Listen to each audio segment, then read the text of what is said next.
Alors bonjour à tous, je suis là aujourd'hui pour vous parler d'intelligence artificielle. On va continuer la suite des conférences. Je vais avoir une approche un peu différente parce qu'en fait je me présente, je m'appelle Rémi Pourtier, je suis ingénieur en informatique, je suis enseignant en école d'ingénieur à l'université de Nice et ma spécialité c'est le développement de sites web, d'applications mobiles, mais surtout avant tout je suis ingénieur, donc vous aujourd'hui vous approchez l'intelligence artificielle par le prisme de la psychanalyse, de la philosophie, etc. Moi ce qui m'intéresse aussi, de mon point de vue, c'est d'essayer de comprendre la technique, comment ça marche, comment on en crée une, quelles sont les limites. Et mon but aujourd'hui c'est de vous partager un peu ces informations-là, d'avoir un point de vue un peu plus technique, mais j'espère qu'il vous permettra de comprendre des choses différentes, comprendre justement comment les utiliser, quelles sont les limites des intelligences artificielles. Donc il y a trois parties. La première partie, c'est on va expliquer justement un petit peu de technique sur la partie qu'est-ce que c'est qu'une intelligence artificielle. Ensuite, on va faire la partie comment utiliser une intelligence artificielle, l'utiliser efficacement. Et ensuite, on va parler un petit peu de l'impact que ça peut avoir sur notre avenir. Voilà, donc la première partie, qu'est-ce que c'est l'intelligence? On voit bien la différence entre les psychanalystes et les informaticiens. C'est clair, net, précis, ça part pas dans tous les sens. PowerPoint. Non, ils vont pas dans les trucs, on sait pas où on va. Il est pédagogue aussi. Oui, il est pédagogue aussi. C'est gentil. Vous direz ça à la fin, si c'est clair. Et du coup, pour vous expliquer l'intelligence artificielle, je voulais commencer par quelque chose de un petit peu différent mais qui est lié. Je voulais vous expliquer ce que c'était que la programmation. Donc qu'est-ce que c'est que mon métier de développeur? Qu'est-ce que c'est que la programmation? Et on va commencer par un exemple. Et du coup, j'ai besoin de vous. Donc n'hésitez pas à participer. On va essayer de faire une omelette. Donc moi, je vais mettre la caméra ici. Comme ça, les gens qui sont sur ils peuvent voir. Donc en fait, j'ai mon fils qui m'a gentiment prêté ses jouets.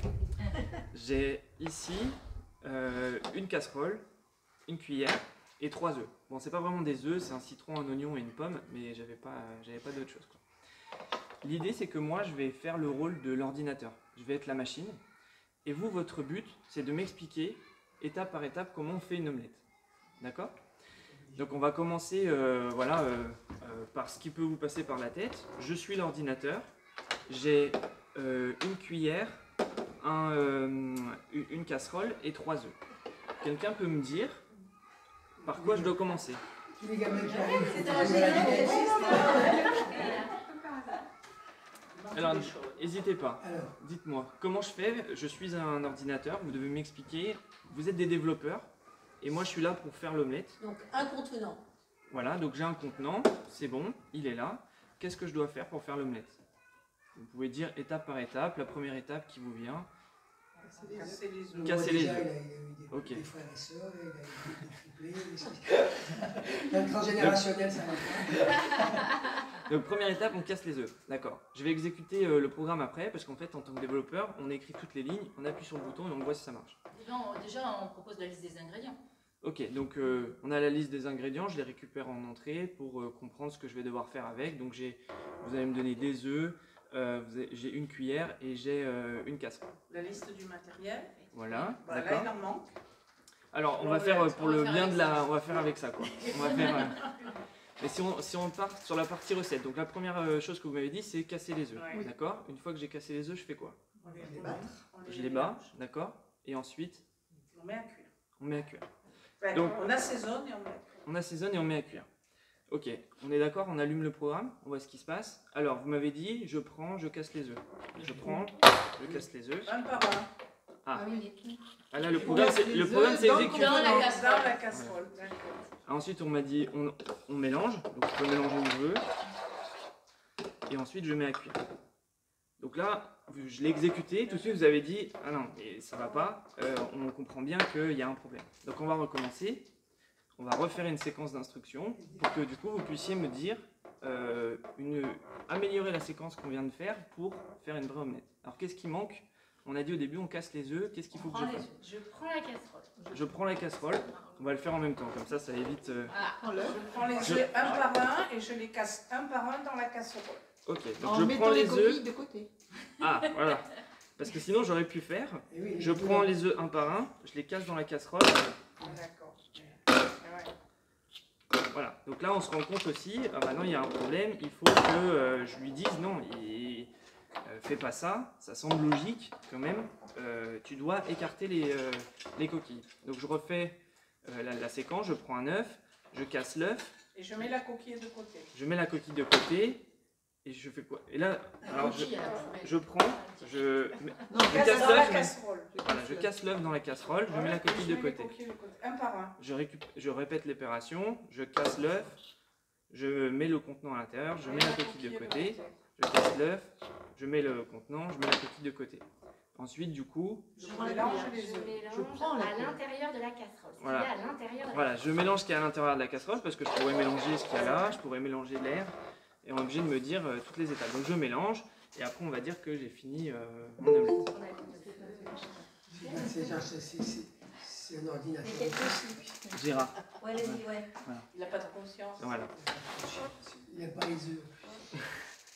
Donc en fait, pourquoi je faisais cette expérience-là? Parce que je veux vous montrer exactement ce que c'est qu'un ordinateur et ce que c'est que le boulot en fait d'un développeur. Nous, quand on développe une application ou un site web, on doit lui dire tout ce qu'il doit faire au mot près, sinon ça casse, ça marche pas, etc. Donc ça, c'est ce qu'on appelle un algorithme. En fait, une recette de cuisine, c'est un algorithme. Là, vous venez d'écrire un petit programme qui a été exécuté par moi à l'ordinateur. Donc là, si on répète, la programmation, c'est une séquence d'instructions qui sont précises, qui peuvent être plus ou moins complexes. L'exécution, c'est toujours la même, on va dire en général c'est toujours la même. On peut avoir des programmes qui ont des exécutions différentes en fonction de choses qui peuvent se passer. Mais là, avec le programme qu'on vient d'écrire, on sait à peu près ce qui va se passer une fois qu'on a testé. Et puis, on a un contrôle total, on va dire en tant que vous, de développeur, sur ce qui va se passer. Quand vous avez vu ce qui s'est passé avec l'exécution, une fois que le programme marche, vous dites le programme, demain, il ne va pas me faire un gâteau. Il va continuer, il suit ses instructions, c'est tout. Pourquoi je vous explique ça? Parce que du coup, aujourd'hui, on parle d'intelligence artificielle. Et je vais vous faire la différence entre un programme, on va dire, traditionnel et une intelligence artificielle. Donc l'intelligence artificielle, c'est comme élever un enfant. Je vais reprendre l'exemple de mon fils, puisque mon fils a 1 an et demi. Et il a fait pour la première fois la semaine dernière, il arrive à mettre son pied dans sa chaussure. Et du coup, si on se dit, mais comment un enfant peut faire pour apprendre à mettre sa chaussure? Il va faire quoi? On va lui montrer des centaines de fois comment mettre sa chaussure. On va tous les jours lui enlever les chaussures, lui enlever les chaussures. Au bout d'un moment, il va comprendre qu'il va associer le pied et la chaussure, donc il va prendre son pied, prendre sa chaussure, et puis il va coller les deux, mais ça ne marche pas. Et puis après, il a compris qu'il faut mettre le pied à l'intérieur, et une fois qu'il a réussi à faire ça, déjà c'est une première étape. Mais par exemple, mon fils aujourd'hui, il n'est pas capable de prendre une chaussure, enlever les scratchs et tirer, etc. Donc il reste encore de l'apprentissage à faire, il sait juste mettre son pied dans la chaussure. Et en fait, tous les apprentissages que vous faites naturellement en tant qu'humain, ils sont tous comme ça. C'est-à-dire que, quelle que soit la complexité de la chose que vous essayez d'apprendre, c'est étape par étape. Au début, on n'y arrive pas. On répète, plein d'exemples, et au bout d'un moment, on y arrive. Et en fait, c'est ça une intelligence artificielle. On va lui donner tout un tas de données, et on va lui dire, ok, on va t'entraîner à faire ça, on va te donner des dizaines de milliers de données, des millions de données, des milliards de données, pour que tu sois capable de faire ça. Et on va faire exactement ce processus-là, et on va dire, on va éduquer, on parle d'entraîner une intelligence artificielle, et on va le faire étape par étape comme ça.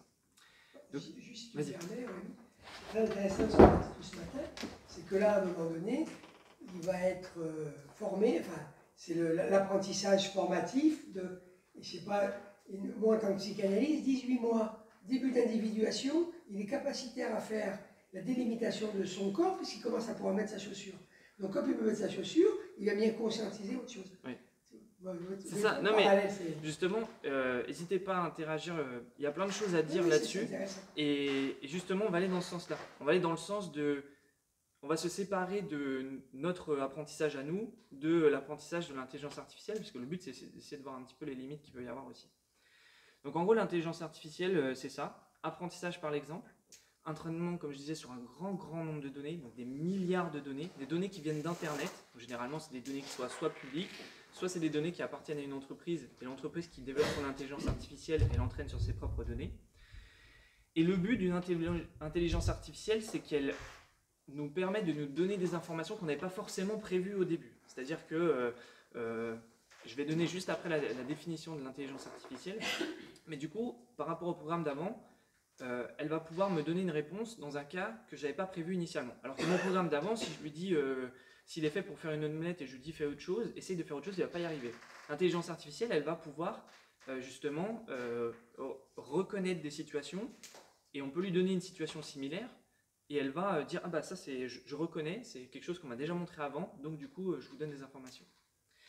Donc il y a une certaine capacité d'adaptation, mais cette capacité elle est quand même très très limitée. Et donc du coup l'intelligence artificielle, ça, en fait il y a trois, on va pas être trop dans la technique, mais il y a trois, il y a une grosse bulle, ça c'est la bulle intelligence artificielle. À l'intérieur il y a deux bulles. Et la définition de l'intelligence artificielle, c'est le domaine de la science informatique qui traite du développement d'agents intelligents. Donc déjà c'est un peu vague, mais l'idée c'est que, voilà, à partir de plusieurs exemples, on est capable du coup d'avoir des prédictions, d'avoir des informations sur lesquelles on n'avait pas prévu à la base. Le programme n'était pas prévu pour ça et il va donner des informations supplémentaires. Donc ça, d'un point de vue informatique, c'est ce qu'on appelle de l'intelligence. Après, c'est pas, je pense, votre définition de l'intelligence. C'est-à-dire que l'intelligence, on en a parlé, elle est complexe, elle est liée à beaucoup de choses, les sentiments, voilà, vous avez parlé, je reviens un peu plus à la fin sur ce qui a été dit. Mais la définition de l'intelligence artificielle, d'un point de vue informatique, elle est relativement, on va dire, simple. Ensuite, il y a une autre partie qui s'appelle la machine learning. Donc là, l'idée, c'est de faire un apprentissage un peu plus, un apprentissage à partir de données. Et ensuite, on a le deep learning. Et pourquoi j'en parle? Parce qu'en fait, c'est tous les outils qu'on utilise aujourd'hui, ChatGPT, etc., c'est du deep learning. En fait, c'est un apprentissage très profond avec ce qu'on appelle des réseaux neuronaux. Donc là, on ne va pas rentrer trop dans le détail, mais en gros, plutôt que d'entraîner les IA sur des modèles simples, on va définir des modèles de neurones et ils vont être capables de chercher de l'information, de stocker de l'information, d'avoir plein de paramètres et d'être un peu plus performants. Est-ce que, par exemple, en climatologie, ils utilisent... Oui, alors j'ai pas l'exemple de la climatologie, mais c'est possible que, en fait, dans tous les domaines, on va utiliser l'intelligence artificielle. Je ne l'ai pas dit, mais en fait, l'intelligence artificielle, c'est très vieux. Les premiers signes d'intelligence artificielle datent dans des papiers de 1943. Donc en fait, avant même les ordinateurs tels qu'on les connaît, on avait déjà cette notion-là, etc. Donc là où aujourd'hui on a l'impression qu'il y a une révolution, quand on regarde dans le milieu des chercheurs en intelligence artificielle, pour eux, ça fait des années, on va dire peut-être 20 ou 30 ans, qu'il y a une recherche extrêmement active avec les technologies et l'évolution des technologies autour de l'intelligence artificielle. Donc, effectivement, il y a plein de domaines qui l'utilisent, climatologie, les voitures autonomes, même aussi dans les villes, ils essayent de mettre des intelligences artificielles qui soient capables de comprendre où sont les bouchons dans les villes et de contrôler les feux. Et en fonction de là où il y a le plus de bouchons, l'intelligence artificielle va dire je laisse passer plus de gens, et là où il y a moins de monde, je laisse les feux plus longtemps. Donc, pour avoir une meilleure gestion, voilà. C'est utilisé dans la médecine, c'est utilisé et ça sera utilisé, c'est sûr, dans le futur pour améliorer nos vies, en fait, améliorer le traitement qui sont faits de certaines maladies, certainement aussi résoudre des problèmes de maladies qu'aujourd'hui on ne sait pas traiter. Et c'est un outil qui est très très utile. Donc voilà. En gros, ce que je voulais juste vous dire qui était important, c'était alors, on a Isabelle.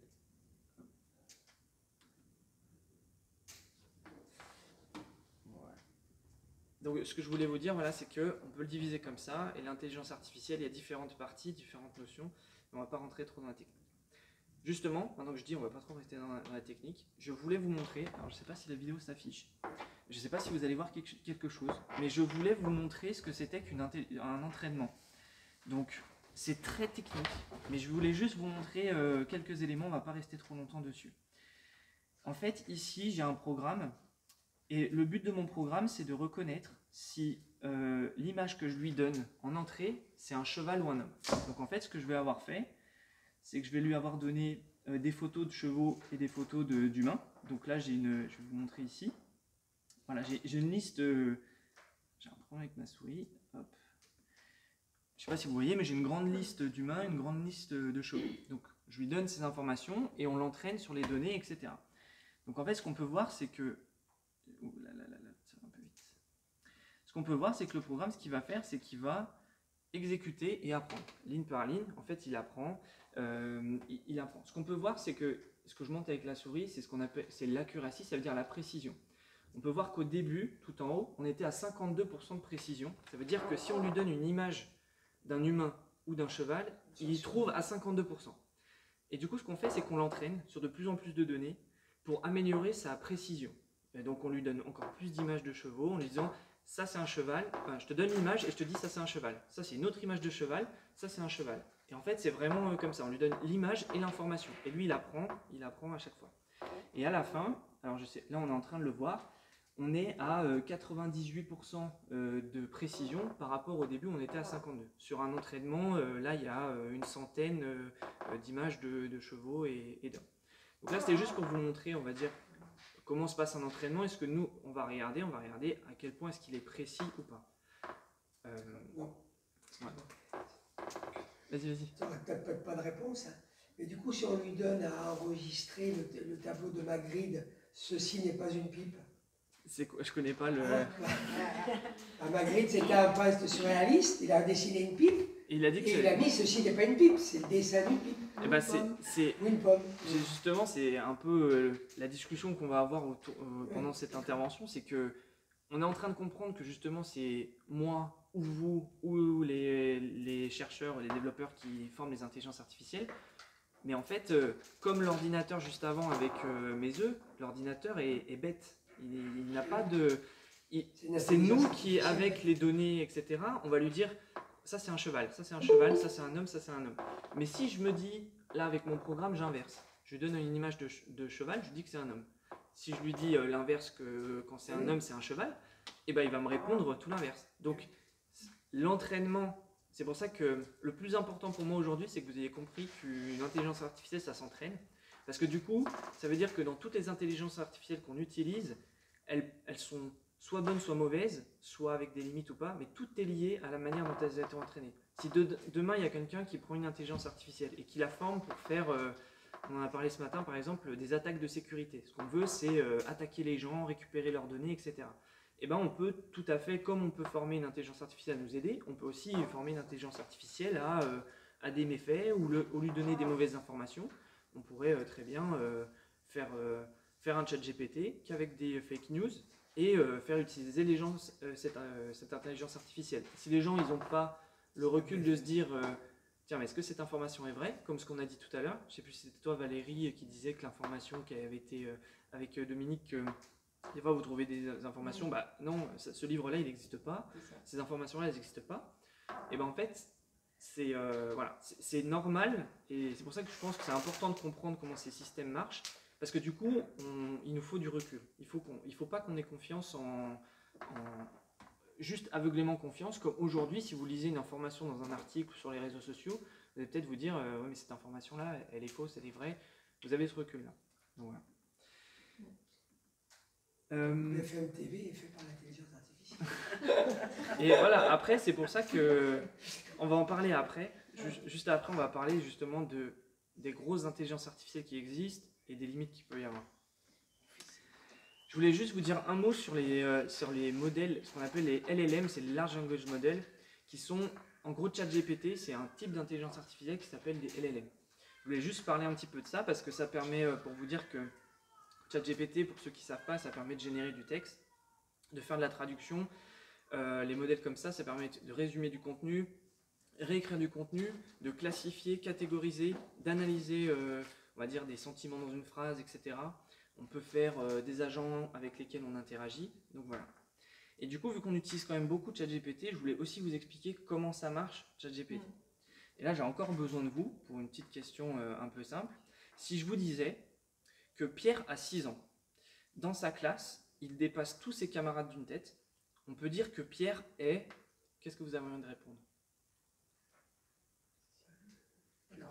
Grand, d'accord. Est-ce qu'il y avait d'autres propositions? Il a redoublé. Il a redoublé et on a... Ouais. Exactement. Pourquoi vous avez envie de me dire ça? Qu'est-ce qui fait que naturellement vous dites grand, redoublant, etc. Qu'est-ce qui là dans la phrase fait que... Pourquoi vous avez envie de répondre grand C'est quoi qui vous a fait penser à Parce ça? qu'on fait référence à nos expériences, à notre vécu, à... C'est ça. Le Et langage qu'on utilise, en fait, il dépasse tous ses camarades d'une tête. voilà, C'est souvent c'est une phrase récurrente. voilà, exactement. Et en fait, ChatGPT n'est pas capable de vous sortir une phrase complète. Ce qu'il va générer, il va générer les mots les uns à la suite des autres. On va voir comment. Donc en fait, ce qu'il va faire, c'est qu'on va lui donner beaucoup de données en entrée. Donc là, on va prendre un exemple simple de la phrase affirmative simple qu'on a en français, sujet, verbe, complément. Comment lui faire comprendre ça? On va lui donner des dizaines de milliers de phrases. On va lui dire le chien attrape la balle, le vent plie les arbres, l'enfant joue dans le parc, le livre raconte une histoire. On lui donne ça, on lui en donne tellement qu'il comprend que en français, on dit sujet, verbe, complément. Comme on disait tout à l'heure, si j'ai envie de lui faire apprendre n'importe quoi, je pourrais. Ou alors dans d'autres langages, par exemple en malais, la structure de la phrase sujet, verbe, complément n'existe pas. On peut dire on peut changer l'ordre des mots dans certains langages et ça fonctionne. Donc on va lui donner ça et lui va reconnaître va identifier comme vous avez dit tout à l'heure, des choses communes, des choses communes au langage. Et après ce qu'il va faire, c'est que quand je vais lui dire, quand il va vouloir écrire une phrase comme un poisson vit dedans, il va aller voir toutes les expériences qu'il a eues, etc. Et en fait, dans son modèle, il a des prédictions, il a des choses, des sorties possibles pour des cas possibles. Donc si je lui dis un poisson vit dedans, à 90% pour lui, il a vu vit dans l'eau. À 85%, c'est vit dans un aquarium, 80% la mer, 10% dans une grotte, parce qu'il y a des poissons qui habitent dans des grottes exclusivement, donc il l'a vu quelque part quand même. Et puis à 0,01%, il l'a vu dans l'air parce qu'il a peut-être lu soit des récits fantastiques, etc. Mais c'est pas la plus grande probabilité. Ça existe, Ils sont des Ils fois sont dans bien. l'air. Oui, c'est vrai, exact. C'est vrai qu'il y a des poissons qui volent, qui sortent et qui volent. Pas que les volants d'ailleurs. Exactement. Donc là, vous l'avez compris, les pourcentages, c'est moi qui les ai choisis arbitrairement. Mais l'idée, en fait, c'est de comprendre que ChatGPT, après chaque mot, va aller regarder sa table de pourcentage et va vous sortir les mots les plus probables. Donc après, pour les intelligences artificielles, on a un petit peu des leviers pour lui dire soit plus créatif, soit moins créatif, etc. Mais dans la majorité, il va donner les sorties les plus probables. C'est pour ça que quand vous l'utilisez, il va sortir des phrases cohérentes. Quand vous lui posez une question, il va vous répondre à une question cohérente par rapport à votre question. Parce qu'en fait, il va avoir vu dans toutes les données qu'il a reçues ces informations. Et donc du coup, on retombe un petit peu sur ce que disait Dominique tout à l'heure, l'importance cruciale que les données ont. C'est-à-dire qu'en fait, si initialement les données que je lui donne sont mauvaises, si elles contiennent des erreurs mais que moi je ne le sais pas, ou si au contraire, en fait, il va toujours falloir faire attention à la façon dont on forme les intelligences artificielles. Et même après, une fois qu'elles sont formées, on a besoin de rajouter des sortes de gardes qui sont là pour vérifier que ce qui est généré est ce qui est attendu. Est-ce que c'est éthique, est-ce que c'est moral? Après, ça, c'est le développeur ou l'entreprise qui développe qui choisit qu'est-ce qui est éthique, qu'est-ce qui est moral. On peut très bien, comme je disais, développer une intelligence artificielle qui fait des choses amorales, en tout cas à mon sens. Donc voilà, ça c'est important pour moi aujourd'hui de vous montrer que en fait, une intelligence artificielle apprend et que la façon dont elle a appris change beaucoup son comportement. Je ne sais pas s'il y a des questions par rapport à... Ah oui, parce que si on prend l'exemple, en t'écoutant, je pensais à la transition, ceux qui font des transitions pour changer d'identité. Je pense que si on va sur les textes qui datent de septembre 2021, ça a beaucoup changé. Les lois ont changé dans certains pays, la pratique a changé, la réflexion a changé. Exactement. Il y a même eu des rébellions, il y a eu tout un tas de courants, et donc du coup, ça ne sera pas inscrit. Oui, c'est ça. Et puis si ça continue à évoluer aussi, c'est ça, c'est que en fait les modèles de deep learning, donc c'était la partie réseau neuronal, la bulle la plus petite, ils apprennent constamment. C'est-à-dire que quand vous les utilisez, ils réapprennent. Alors même si la version de ChatGPT que vous utilisez, elle vous dit qu'elle est en version 2021, les données que vous utilisez, elles sont utilisées pour continuer à entraîner soit la version payante, soit la prochaine version qui n'est pas encore sortie. Donc en fait, ça continue à apprendre. Mais effectivement, il y a... Je reviendrai sur ton point juste après, parce que sinon je vais déjà, on va dire, avancer dans la présentation, mais effectivement, il y a un point qui est intéressant aussi autour de ça. Il y a d'autres questions? Ce qui est paradoxal, c'est que ça, c'est ce qu'on disait peut-être aussi ce matin, ça avance, mais en même temps, il n'y a pas possibilité de sortir du cadre. Enfin, quand tu l'amènes à la limite du cadre, parce que moi, des moments, j'ai posé des questions sur un concept analytique que je mets dans un concept, on va dire pour lui, et puis pour tout le monde, ésotérique, il va quand même travailler, mais alors, en amont et à la fin, mais attention, ces deux positions dogmatiques ne peuvent pas... Ouais. Il reste, enfin... Bah, c'est ça. Il peut s'ouvrir, mais attention, ne touche pas trop. Ouais, c'est ça. Bah, après... il reste dans le formatage du... C'est un formatage, Oui. et du coup, il a ses limites. Et après, on sait qu'il va... Parce qu'il a quand même, pour le cas de ChatGPT ou de ses concurrents, ils ont vu énormément de données, donc ils sont capables de donner des informations... voilà, donc il y a le cadre de la connaissance, comme tu dis. Il ne sait pas des choses qui se sont passées plus tard, ou il n'a pas... il y a certains trucs qu'il ne connaît pas. Et il y a aussi le cadre de la limite que je veux lui donner. Si par exemple, je suis une entreprise, je ne veux pas que mon chat GPT parle, comme tu disais, de transition, etc. Bah, je peux dire, bah, ça, c'est hors du cadre. Et du coup, c'est moi l'entreprise responsable de l'intelligence artificielle qui donne le cadre. Oui, le peu que j'ai vu qu'il ne connaissait pas, c'est quand même un discours, même s'il est scientifique, qui ne rentre pas Dans la dans le norme. mainstream. Voilà. Donc du coup, ça n'existe pas. Voilà. Et c'est voilà. Et donc là, on ne sait pas si du coup ça n'existe pas parce que Ouais. il Parce peut que pas ça ou parce n'existe que pas, c'est ou pas. lui, il ne le prend pas. Voilà, exactement. Moi, ça me soulève une interrogation, c'est que quelle que soit l'information, elle est toujours donnée par l'humain en amont. Donc, quand on fait appel à... Je n'ai jamais utilisé moi Oui. ChatGPT, il faut quand même aller toujours vérifier l'information. Exactement. C'est-à-dire que l'information n'est pas à prendre, et surtout pas telle qu'elle nous est donnée, comme ça, c'est ce que j'entends. Oui, exactement. C'est exactement ce qu'il faut faire. Comme Alors, ça sert à... Ouais, d'accord. allez-y, allez-y. Non, non, donc ça sert à quoi Je veux dire, autant Ça aller... synthétise beaucoup. Ça synthétise beaucoup. Ah, D'accord. pour- En fait, disons que Ça, Oui, oui. c'est soutenant quand même. on va le voir Ok. juste après. J'ai un exemple justement où je lui demande de m'écrire un email. Oui. Donc en fait, c'est un outil. Et du coup, comme les outils, comme tous les outils, il a ses limites et ses dérives.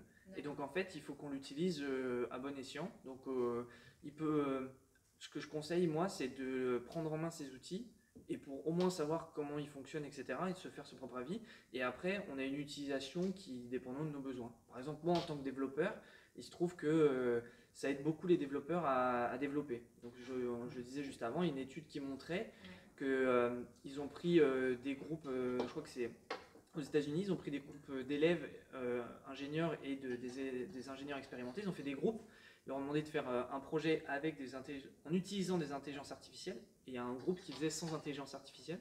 Ils ont fait plus avec beaucoup de développeurs. Et les développeurs qui avaient l'intelligence artificielle ont développé 56% plus rapidement que les autres, que les autres sans l'outil. Donc en fait, pour nous, ça va être un accélérateur. Et même, pour ma profession, c'est même un danger si je ne l'utilise pas. C'est-à-dire que dans 5 ou 10 ans, tout le monde va l'utiliser. Je ne peux pas me mettre dans la position où je n'en utilise pas. Est-ce qu'on a une étude comparative sur la qualité des productions dans un des groupes et d'autres groupes? Je crois que... Alors c'est une bonne question, je sais plus. Mais En fait, ce qui est intéressant, c'est qu'il y a des années de ça, il y a des études qui ont été faites sur deux étudiants à peu près du même niveau. L'une, on lui avait demandé de faire tout un travail d'écrit sur... elles avaient toutes les deux le même sujet, en utilisant Internet, et l'autre en allant en bibliothèque. Et en fait, il s'est avéré que les deux, les deux productions étaient relativement de qualité, de très bonne qualité, mais il y avait des différences. C'est-à-dire que par exemple, celle qui était en bibliothèque était beaucoup plus précise et documentée. Le travail de l'autre sur Internet avait beaucoup plus d'ouverture sur autre chose. Et ils ont fait un retour en fait, d'expérience plusieurs mois après, où ils ont demandé une restitution à ces deux personnes. Et il s'avère que la restitution était bien meilleure chez la personne qui avait fait son travail en bibliothèque que celle sur Internet. Et je pense que ça s'applique... Alors pour cette étude-là, je ne sais pas la différence de qualité, mais je pense que ça s'applique aussi de la même façon avec ces outils-là. moi en cours avec mes élèves, du coup là c'était la première année qu'ils utilisaient des outils comme ChatGPT, etc. Et on s'est dit, ok, il faut changer notre manière d'enseigner, parce qu'en fait, ils vont l'utiliser, par contre il va leur manquer beaucoup de choses. Avant justement, on avait une approche très conceptuelle, on expliquait les points techniques, on partait de la base, on évoluait, et on construisait à partir de la base. Aujourd'hui, ils ont directement l'information, comme on pourrait l'avoir par exemple sur Internet, où là, j'imagine dans l'exemple, en ayant lu tout un livre, et ben, du coup, j'ai mieux compris le contenu, et donc j'ai mieux assimilé les concepts, et donc le travail il est de qualité, la restitution elle est meilleure aussi. Et donc nous, on voit ce problème-là avec les élèves qui aujourd'hui vont automatiquement demander à ChatGPT qu'est-ce qu'ils doivent faire. Et c'est un problème puisque autant pour les personnes qui sont expérimentées, quand on sait quoi lui demander, ça peut nous faire gagner du temps. Autant quand on est en phase d'apprentissage, c'est très compliqué de savoir si l'information qui m'a été donnée, elle est bonne. C'est déjà compliqué de poser la bonne question en tant qu'élève, et en plus de ça, j'ai une réponse. Donc moi, j'ai déjà des étudiants qui m'ont... J'étais à côté d'eux, ils avaient un problème, plutôt que de me poser la question, ils posaient d'abord la question à ChatGPT. Et du coup, ChatGPT leur disait des trucs de 2021, qui marchaient plus aujourd'hui. C'était en mars. Et du coup, ils allaient dans le mur, et au bout d'un moment, ils avaient vraiment quasiment tout cassé leur environnement qu'on leur avait préparé. Et donc ça c'est la réalité quoi. Donc nous il faut qu'on change notre manière d'enseigner puisque aujourd'hui il faut qu'on gère ça quoi. Je vais avancer parce que j'ai encore pas mal de slides. Vous me dites au niveau du temps aussi quand est-ce que je dois accélérer, etc. C'est 14h30. Du coup, je vais vous parler un peu plus de ce qu'on peut faire avec l'intelligence artificielle. Alors là, on parle vraiment des cas des LLM, donc des ChatGPT, etc. Parce qu'on peut faire plein de choses avec l'intelligence artificielle, la détection d'images, etc. Mais on va rester là-dessus. Donc vous avez ChatGPT que vous connaissez. Je vous en donne deux autres qui sont Bing Chat, qui appartient à Microsoft, qui est connecté à Internet, et Bard, qui est développé par Google, qui est aussi connecté à Internet. Il faut savoir aussi que ChatGPT, Microsoft a investi dans ChatGPT, donc ChatGPT ça appartient aussi à Microsoft. On va en parler un petit peu plus après. Donc je vous fais juste un exemple avec ChatGPT pour ceux qui ne connaissent pas. Donc moi je lui dis écris-moi un acrostiche. Donc un acrostiche, le but c'est je lui demande d'écrire une poésie qui, pour chaque lettre de la ligne, il faut que à la fin que ça fasse conférence. Bon, il s'est raté, il manque une lettre, il manque des lettres. Mais je voulais vous montrer le résultat tel quel. Je lui ai demandé de me faire un acrostiche avec le mot conférence. Je lui ai demandé à ce que ça soit un alexandrin avec des rimes croisées. Alors, il a raté les rimes croisées. Par contre, en calculant, on est à peu près bon sur l'alexandrin, mais il y a quand même des erreurs. Et du coup, ce qui est quand même, on va dire, incroyable quand on l'utilise, c'est que si moi je devais le faire, il me faudrait des heures pour faire une poésie avec le mot conférence en alexandrin avec des rimes croisées. Donc lui il a sorti instantanément, donc la qualité est... Voilà, je vous lis, chaque donnée, trésor d'apprentissage en main. On crée des modèles, une route sans fin. Nourrissez-les bien, des données de qualité. Finesse dans l'entraînement, clé de la réalité. Ensemble, ils apprennent, un réseau grandit. Répétez et ajustez, le progrès sans hardi. Efficace, patient, un processus complet. Donc on voit qu'il y a quand même des erreurs un petit peu sur la durée ou sur les rimes, etc. Mais je trouve quand même que la qualité, elle est quand même pas mal. Je voulais aussi vous donner, on va dire, des astuces pour utiliser ChatGPT, puisqu'on a compris que ça a appris de données qu'on lui a données. Et donc en fait, il y a un petit, on va dire, un petit format que j'utilise souvent. Alors je l'ai développé, je vais accélérer parce que sinon ça va être trop long. Mais en gros, je lui demande d'écrire un email en lui disant qui il est. Ça, c'est la première chose. Je lui dis, tu es ingénieur en développement logiciel, tu as de l'expérience, etc. Je lui donne sa tâche, tu dois envoyer un email. Et le format, c'est l'email. Je lui donne le contexte. Le but, c'est envoyer un email à un restaurant qui a besoin d'une application mobile pour le menu de ses restaurants. Plutôt que d'avoir des menus physiques, d'avoir une application.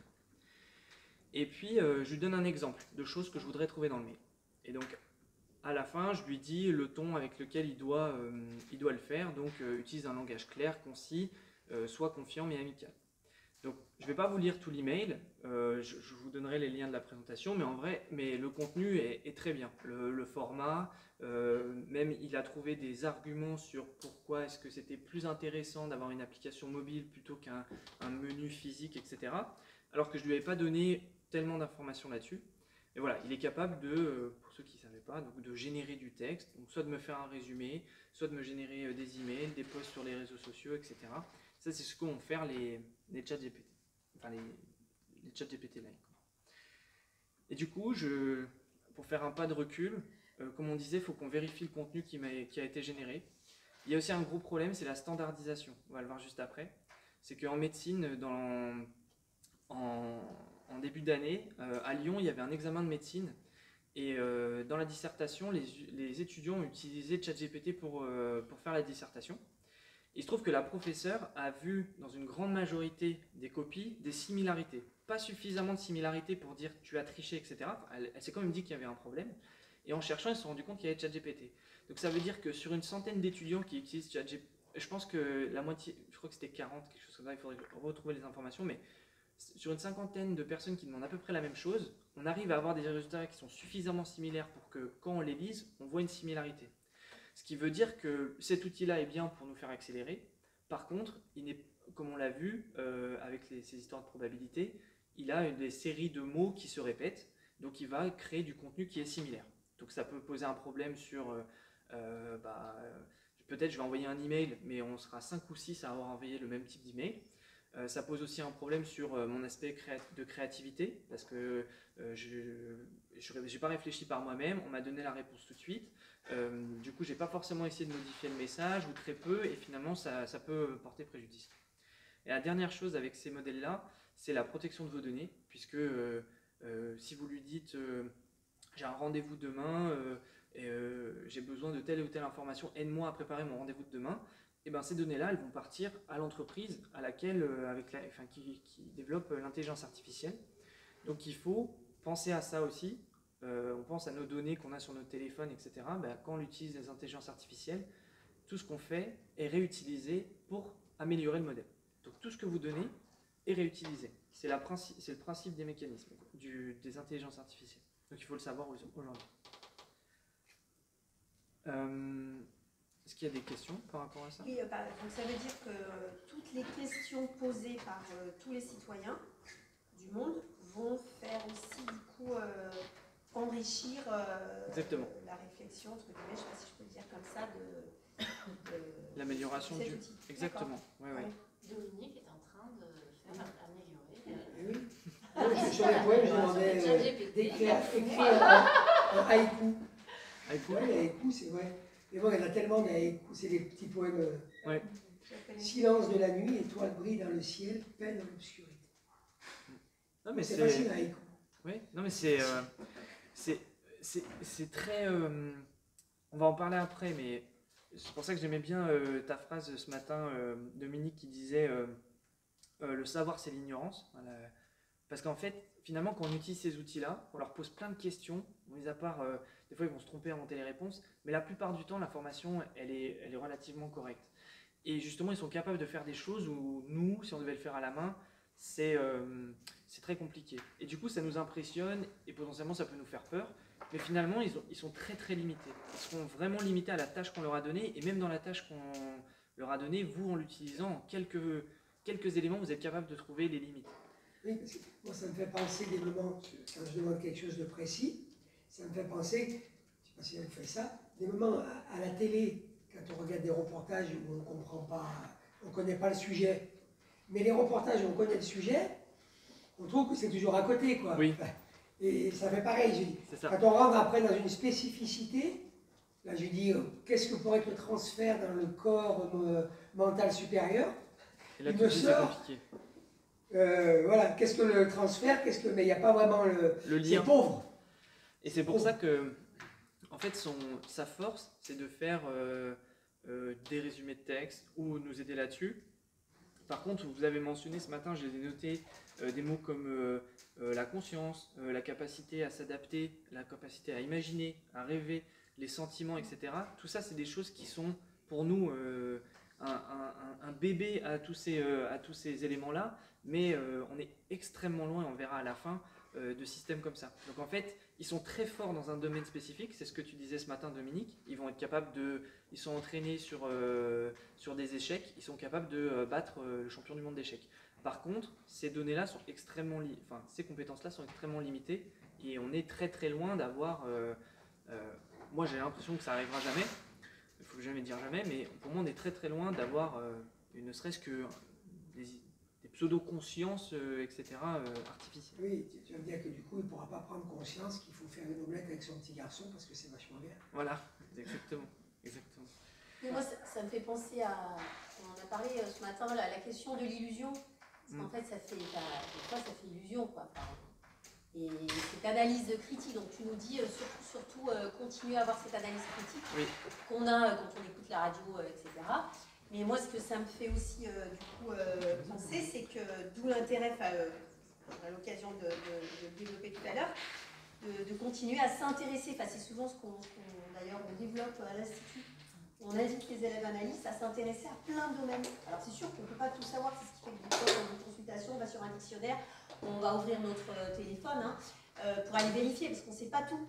Mais plus on a une connaissance, j'allais dire, mais au même titre que si je m'intéresse au moteur de ma voiture, c'est pour ne pas me faire arnaquer quand je vais chez mon garagiste. Exactement. Et du coup, non mais c'est vrai. Exactement. Et du coup, je pense que c'est ça. Donc avec cet outil-là, il faut qu'on continue.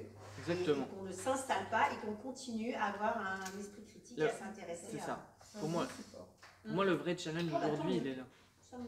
La question que je me posais, c'est voilà, en entendant Dominique et ses expériences, est-ce que justement, voilà, face aux expériences de Dominique, où à un moment donné, ChatGPT est bien embêté, est-ce qu'il y a dans le modèle un entre guillemets détecteur de oula, là on nous pose un truc un peu bizarre, on est à côté de la plaque.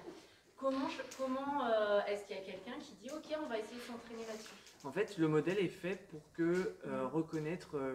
En fait, je ne sais pas ce qui s'est passé dans le cas de Dominique, mais si Dominique dit tu t'es trompé, non, c'est pas ça que je demandais, dans ce cas-là, le modèle va retravailler sur sa réponse et va vérifier en fait va reproposer une réponse. Et d'ailleurs, avec ChatGPT, quand il se trompe une fois, deux fois, trois fois, et qu'à la fin il y a une bonne réponse, sur l'interface il y a un petit bouton j'aime qui est-ce que je crois que ça dit est-ce que cette réponse est correcte, parce qu'en fait il a compris que sur un sujet il n'était pas bon, parce qu'on lui a dit non ça va pas, c'est pas ce que je t'ai demandé, etc. Et du coup va apprendre automatiquement. Et donc là il n'y a pas d'action on va dire manuelle, parce qu'il y a tellement de sujets que c'est super compliqué. Et là c'est le modèle en lui-même qui va ok, bah sur cette phrase là, cette question là, j'ai proposé 3 trucs, sur ces 3 trucs ça marchait pas, le dernier avait l'air d'aller mieux, je vais prendre ça en référence. Alors c'est pas aussi simple que maintenant je dirais tout le temps ça, mais il va avoir détecté que les réponses d'avant et la dernière réponse étaient la bonne, et que celle d'avant était pas bonne. Donc il va être capable de s'adapter en fonction des mauvaises réponses. Par contre, si Dominique lui dit, et il dit quelque chose de faux, et Dominique lui dit oui c'est bien, t'as tout juste, et lui dit ok, elle lui met un bouton vers le haut, bah du coup on peut le faire on va dire, pas dégénérer. Mais si, on va le faire bugger. Voilà. Mais il y a des gens qui s'amusent à faire ça. Hein. Il y a beaucoup de hackers qui s'amusent à transformer les modèles. Et d'ailleurs, au début, quand ChatGPT est sorti, il y a des gens qui ont réussi à lui faire dire des choses assez abominables. Donc du coup, c'est pour ça qu'il y a les gardes, on va dire, les gardes avec leurs lances, etc., qui sont dans le modèle pour s'assurer qu'on ne sort pas du cadre et que ça soit éthique, et définition de l'éthique et de la morale de l'entreprise qui le développe. Mais effectivement, c'est un travail que des gens font. Les fausses informations qui sont données, parce que maintenant c'est une guerre de l'information avec les fake news, ils rentrent dedans ou c'est... Oui, il va rentrer dedans. En fait, c'est toujours pareil, c'est que c'est à la responsabilité des gens qui développent de donner la bonne information. Mais après, c'est pareil... Quel est le parti politique des gens qui développent ChatGPT? Ils peuvent très bien dire mon parti, on est tous, je sais pas, plutôt de ce bord-là, et on peut dire que finalement la bonne pensée, ça pourrait être celle-ci. Alors je fais quand même confiance aux ingénieurs qui sont dans ce modèle, parce que c'est quand même des éminents chercheurs, etc. Donc voilà. Mais si on parle en général de ces problèmes-là, c'est un vrai problème. Parce que, comme je disais tout à l'heure, je peux très bien entraîner mon intelligence artificielle à dire qu'un humain c'est un cheval et un cheval c'est un humain. L'importance de penser par soi-même. Voilà. Oui, parce que c'est la limite du dogme. Moi, où il venait buter, c'est quand je ramenais une théorie qu'il ne connaît pas.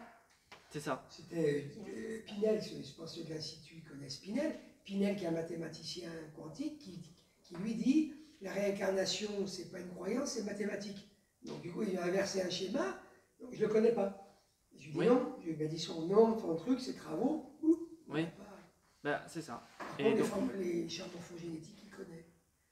Mais, des choses... Alors, où il s'interdit d'y aller parce que c'est trop loin du cadre. Donc, du coup, ça devient faux. Donc, moi, je suis potentiellement porteur d'une information qui est fausse, puisqu'elle n'est pas dans la pensée.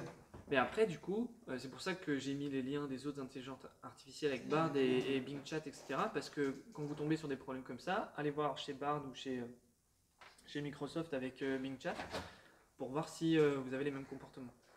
Mais on va justement, parce que ça a l'air très négatif cette vision-là, mais on a une porte ouverte quand même qui est très intéressante que je vais vous montrer juste après. Je voulais juste vous montrer quelque chose qui potentiellement peut intéresser ceux qui sont... ça va arriver dans vos ordinateurs dans pas très longtemps. C'est que vous allez avoir des intelligences artificielles, si vous les voulez, dans tous les outils Microsoft, Google, etc. Donc en fait, là c'est un exemple où il dit, je crois que c'est une proposition commerciale, et donc j'ouvre mon document. Je lui dis, ah, j'ai besoin d'une proposition commerciale pour tel ou tel client qui a besoin de parler de tel sujet, et ça génère mon document. Et après, je peux lui dire, crée-moi le diaporama qui correspond à ma proposition commerciale. Et donc, il va être capable de générer mon diaporama. Voilà. Après, Voilà. ensuite, il pourra analyser des Excel, vous sortir des informations. Vous avez un gros Excel, quelle est, je sais pas, l'information que vous voulez retranscrire, il sera capable de le faire. Dans vos emails également, donc si vous le souhaitez, vous aurez un moyen de mettre en avant certains emails. Quand vous recevez des emails, vu qu'il va lire tout le contenu de vos emails, on reparlera de protection des données, et du coup il sera capable de vous proposer une réponse, et du coup vous pouvez lui demander, comme ce qui est fait sur la vidéo, génère-moi une nouvelle réponse. Parce que là on a d'accord, merci, il génère des... Voilà, mais là sur la vidéo, il génère un vrai texte, quoi. Je crois qu'il choisit... alors là, on peut... Voilà, je lui dis... Enfin là c'est la vidéo d'une pub, donc ça a l'air très beau, mais en gros voilà, il génère un email quand même. Il dit merci d'avoir mis en avant ce problème, on a changé machin. Alors après, je pense qu'il y a beaucoup de choses qui vont évoluer. Je ne sais pas si beaucoup de métiers vont disparaître. Je pense que beaucoup de métiers vont évoluer, ça c'est sûr. Mais ça c'est une question. Et pourquoi je vous montre ça aussi? Parce qu'en fait, vu que ça c'est Microsoft, on a notre ami Google qui fait exactement la même chose. Donc on va reparler un petit peu plus tard de la course à l'intelligence artificielle. Mais juste avant, je vous ai montré la vidéo de Google. Maintenant, on a la vidéo de Microsoft.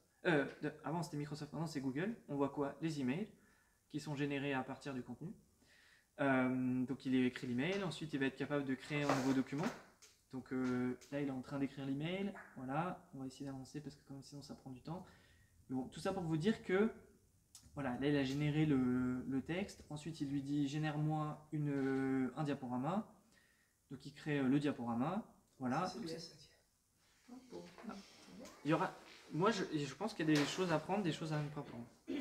Voilà, donc ça c'était pour parler un petit peu de ça, je vais essayer d'avancer un peu plus vite, et on reviendra sur cet aspect de la course juste après. Il est 50, on a encore combien de temps? Encore 5-10 minutes? Ouais. Juste, tu vois, Pinel, il l'a pas. Hein. Il m'a dit, ouais. Je ne le connais pas. Si, il faut que je passe à pro. Peut-être. Ah, peut-être. J'aimerais tant vous aider, passer sur. Je vais essayer d'accélérer. Du coup, je vais vous montrer une autre chose, c'est que là, on a des intelligences artificielles qui permettent de générer des images. Donc, je ne l'ai pas dit, mais on peut générer du texte à partir du texte. À partir de texte, on peut générer des images, des vidéos, du son, etc. Donc là, je vais lui demander, génère-moi le portrait d'une femme qui a l'air heureuse, qui est souriante et qui est blonde, dans un parc, un jour de soleil. Donc là, j'ai testé avec 4 intelligences artificielles différentes. Voici la première. Donc là, on voit qu'il y a je ne sais pas si vous voyez bien, mais il y a quelques petits problèmes au niveau de la génération.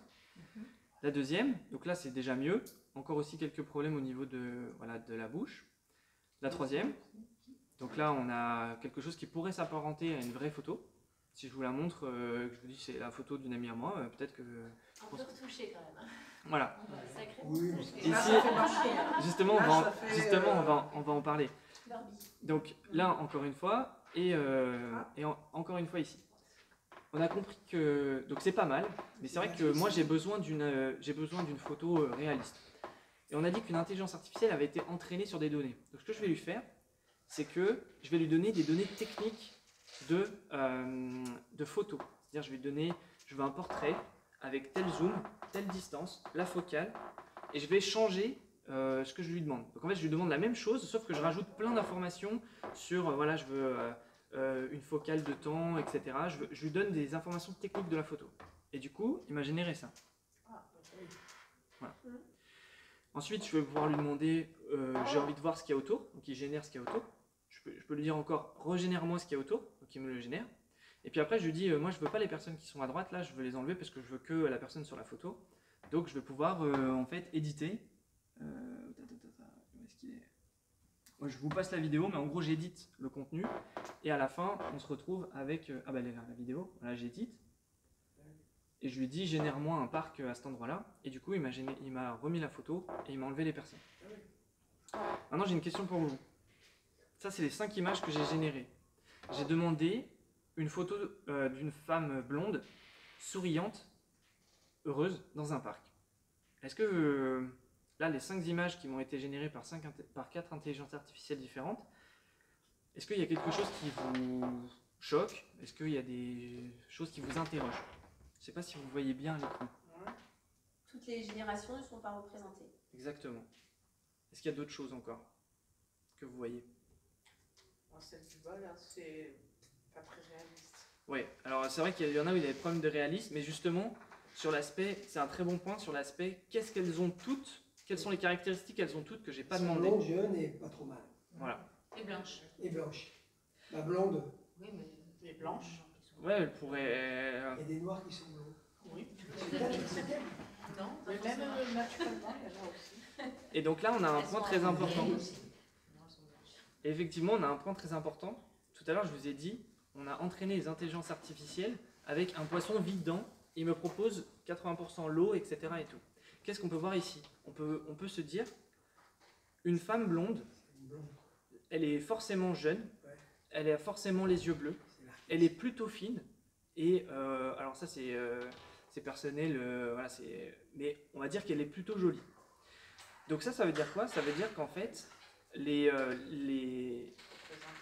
voilà, on a un problème ici de représentation, on a un problème de, ici maintenant, à chaque fois qu'on va générer, si je lui demande de générer une femme avec des détails, il va me la générer avec des détails. Mais là, je vais juste demander une femme blonde qui sourit, et on peut voir qu'il y a des traits communs. Donc ça veut dire qu'ils ont été entraînés certainement sur les images de publicité, où il y a des top modèles, etc., qu'on peut voir un peu partout. Et finalement, là on a un biais d'intelligence artificielle. Tout à l'heure on parlait des problèmes qu'il peut y avoir au moment de l'entraînement, et bien là on le voit.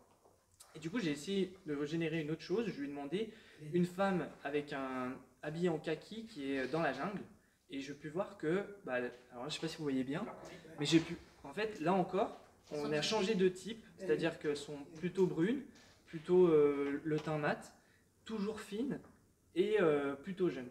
C'est-à-dire qu'une femme qui se balade dans la forêt, c'est généré comme ça. Il y a toujours des Moi, on n'a palmiers. pas Il y a le toujours droit des de se palmiers. balader dans la forêt. Et il y a toujours des palmiers. Et d'ailleurs, Attendez, un mec, Mais... et donc en fait, là, ici, et d'ailleurs, la végétation, je trouve que c'est un bon point, parce que là, je lui ai demandé de générer un parc, et pour moi, ça ressemble à des parcs, on va dire, européens, ou on va dire, si je vais en Thaïlande, les parcs, ils ne ressemblent pas à ça. Et par contre, ici, la végétation, voilà, il y a des palmiers, etc. Donc là, je veux mettre en avant aussi ce qu'on a vu avant, c'est qu'il faut encore une fois faire attention. Et ici, en fait, finalement, je ne sais pas si c'est les normes de notre société, mais si on apprend, si on forme des intelligences artificielles sur des choses qui ont été créées, sur des normes qui sont normales ou pas de notre société, finalement, on reproduit ces normes. c'est ce que j'ai connu, un éléphant blanc, normal. Voilà. Donc pour accélérer, je voulais juste parler donc de l'impact que ça peut avoir sur la créativité, sur les artistes, etc. il y a un problème de propriété intellectuelle et de droit à l'image, puisque je peux générer, par exemple, là j'ai généré une image des Mignons qui appartient à Pixar. Donc ça, cette image-là, elle n'existe pas, c'est moi qui l'ai demandé. Est-ce que j'ai le droit de l'utiliser? C'est moi qui l'ai créé, je lui ai dit de générer cette façon-là, de cette façon-là. Si je lui dis génère-moi un tableau de Van Gogh, mais un tableau, je sais pas, d'un porc, avec le style de Van Gogh, et ben il va me le faire. Mais du coup, est-ce que j'ai le droit d'exploiter, est-ce que j'ai le droit de faire ça? Voilà. Donc il y a plein de problèmes comme ça qui sont en train d'être discutés en France et ailleurs sur la légalité, la propriété intellectuelle. Pareil, il y a peut-être parmi ces filles-là, on m'a demandé l'autre fois, on m'a dit mais est-ce que c'est possible qu'il y a une des filles qui existe vraiment? Parce que ça pourrait être possible. Et du coup, dans ce cas-là, est-ce que si moi je me retrouve dans une image générée, est-ce que j'ai le droit de demander quelque chose? Donc voilà. Donc plein de questions qui sont intéressantes. Il est bien, on en a parlé. Je vais juste terminer avec avec la course en fait qui est lancée avec toutes les entreprises. Donc moi, ce qui me fait plus peur que le fait de me faire, par exemple, perdre le contrôle des IA, ce qui me fait le plus peur, c'est de me dire qu'il y a des sociétés, on a parlé tout à l'heure, qui peuvent être ultra-capitalistes, etc., qui vont développer à fond des solutions avant tout pour gagner de l'argent. Donc ça, c'est inquiétant, parce que on sait que, par exemple, dans certaines entreprises, ils ont un peu demandé aux personnes qui sont censées s'occuper de la partie éthique de ralentir pour accélérer le développement parce qu'ils étaient en retard par rapport à ChatGPT. Donc ça veut dire que certaines entreprises sont prêtes à mettre de côté l'éthique qui pourrait faire ralentir la rapidité du développement du projet pour ça. Et ce que je voulais vous dire, c'est que pour moi, l'avenir semble plutôt positif, puisqu'on a en fait un éminent chercheur qui s'appelle Yann Lequin, qui est on va dire un des pères de l'intelligence artificielle. C'est un Français qui travaille pour Meta, c'est le vice-président de Meta et en charge de l'intelligence artificielle. Et lui a poussé, et notamment chez Meta, un modèle, ce qu'on appelle open source, c'est-à-dire que c'est un des modèles qui est le plus puissant d'intelligence artificielle. Et plutôt que de le garder pour eux, ce qu'ils ont fait, c'est qu'ils l'ont partagé à tout le monde. Et en fait, il y a une grosse communauté qui sur un site web qui s'appelle Hugging Face, et on a des centaines de milliers de développeurs qui se rassemblent pour créer des nouveaux modèles, pour les enrichir, etc. Donc en gros, c'est une plateforme publique sur laquelle les personnes vont contribuer. Et donc, quand il y a des problèmes au niveau des modèles, on le voit, parce que c'est public. Quand on va former des modèles d'une certaine façon, avec un certain type de données, on le voit puisque c'est public. Donc en fait, ça, pour moi, c'est ce qui va... je ne suis pas sûr que les modèles propriétaires comme ChatGPT, etc., à terme, ce soit ceux qui soient le plus utilisés. Je pense qu'ils resteront très utilisés. Mais on va avoir, un peu comme Internet, Internet ça appartient à personne, ça a été construit en collaborant avec les communautés, etc. Et on espère qu'en fait il va se passer la même chose avec l'intelligence artificielle. C'est que plus tard, les intelligences artificielles qu'on va utiliser ont été construites par des communautés de dizaines, de centaines, de milliers de développeurs qui ont, sur des modèles publics, sur lesquels on sait ce qui va se passer, où il n'y aura pas justement de problème d'éthique parce qu'on va aller plus vite et qu'on veut battre, voilà. S'il y a des problèmes, on va les voir tout de suite, alors qu'une entreprise, si elle voit un problème sur ChatGPT, elle va peut-être pas le dire, parce que c'est pas bon pour sa marque. Donc là, voilà, ça c'est quelque chose de positif. Et pour tout à fait terminer aussi, je voulais 3 citations de sa part. Il dit que, donc en gros, le machine learning, donc les intelligences artificielles, sont très mauvaises par rapport aux humains et aux animaux, que leurs performances en soi sont très impressionnantes, mais elles font des erreurs relativement stupides et qu'elles ont une connaissance très limitée de la réalité, qui ne sont pas capables, comme je disais, de planifier une phrase. ChatGPT n'est pas capable de dire « Tiens, je vais écrire un paragraphe qui parle de ça ». Non, il va générer mot après mot avec le contexte qu'on lui a donné, etc. Donc juste ne serait-ce que planifier une phrase ou structurer une phrase, c'est pas fait, il ne sait pas faire. Donc il y a plein d'éléments comme ça qui me laissent à penser que finalement, voilà, il y a plein de choses intéressantes et pas intéressantes et plein de problèmes liés à l'intelligence artificielle, mais qu'on est quand même très loin d'avoir des intelligences, des IA qui sont hyper puissantes. Elles sont finalement très limitées. Et mon espoir, c'est qu'en fait, à travers un travail collaboratif et d'une communauté autour de l'intelligence artificielle, finalement, avec toutes les questions qu'on se pose aussi, même aujourd'hui, sur quel sont son développement, ses limites, etc., mon espoir, c'est qu'en fait, l'intelligence artificielle, elle nous rassemble plus qu'elle nous divise, et que du coup, on construise ces modèles ensemble, et qu'on devienne finalement voilà, plus collaboratif. Je reprenais ce que tu disais tout à l'heure, Valérie, sur le fait que les intelligences artificielles, en tout cas les choses qui nous ressemblent, nous font peur et nous effraient, bah, finalement c'est peut-être un moyen pour nous, dans ce domaine-là, de nous rassembler. Voilà, c'est tout. Je ne sais pas si vous avez des questions. Est-ce qu'on pourrait dire que l'IA pourrait être humaniste? Bah oui. Je ne sais pas s'il y a en elle-même, mais en tout cas, Non, je suis désolé, j'ai mis un peu plus de temps. ce que tu nous dis, c'est si on a